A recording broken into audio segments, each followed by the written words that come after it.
तुम्हाला एकच दिसलाय पण तुम्हाला अजून दिसलं वाटतंय ना गेलो 2 पोरं पडली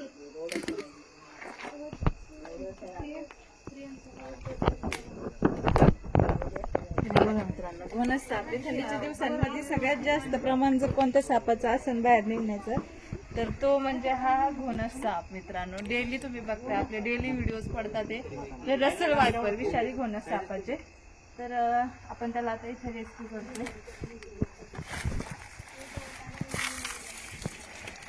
इकडे बॅग सेट करते कोपऱ्यात जाणार नाही तिथे.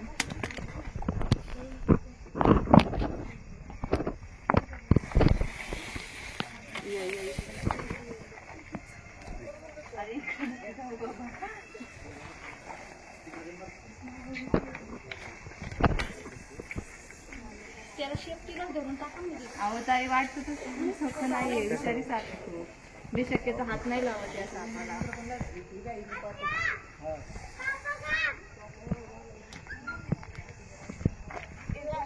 अजगर समजून त्याला फसतात. हा खूप असा विषारी घोणस साप आहे मित्रांनो. मी फक्त त्याला प्रवृत्त करते की त्या पिशवीच्या साईडला त्याने जावं. हां दिसला पूर्णपणे साखळी आहे बघा अंगावर काळ्या धब्ब्यांची आणि पोटाच्या बाजूने देखील असेच गोल धब्बे असतात. थोडासा जाडसर रट साप असतो वाटतो तसा शांत नसतो. व्यवस्थित बॅगेत पॅक झालाय तो.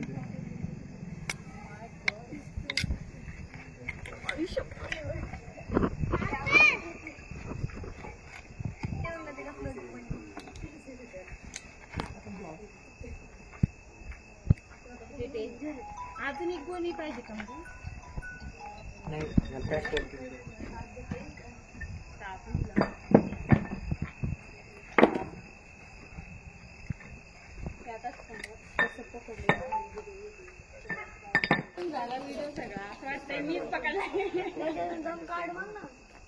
अजून दिसतील बरं का ताई.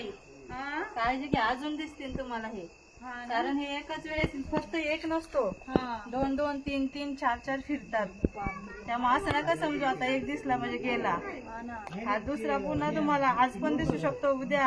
ह्या थंडीच्या सीझन मध्ये कधी तुम्हाला हे साप दिसू शकतात. हो सोबत असतात. कॉन्टॅक्ट नंबर सांगा बरं. आहे ना त्याला दणकडून घ्या. आता आपल्याला अजून एक रेस्क्यू कॉल आहे त्यामुळे आम्ही जातो ताई. तर मित्रांनो तुम्ही देखील काळजी घ्या.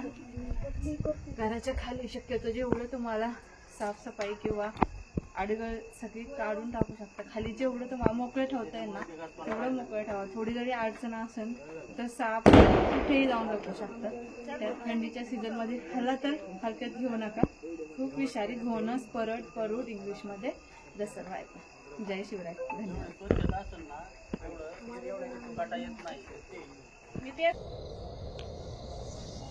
बघू शकता हा साप आहे मित्रांनो. तो ह्याला कोणीही अजगर वगैरे समजू नका. हा आहे आपल्या भागातील 4 विषारी सापांपैकी एक विषारी घोणस साप. आवाज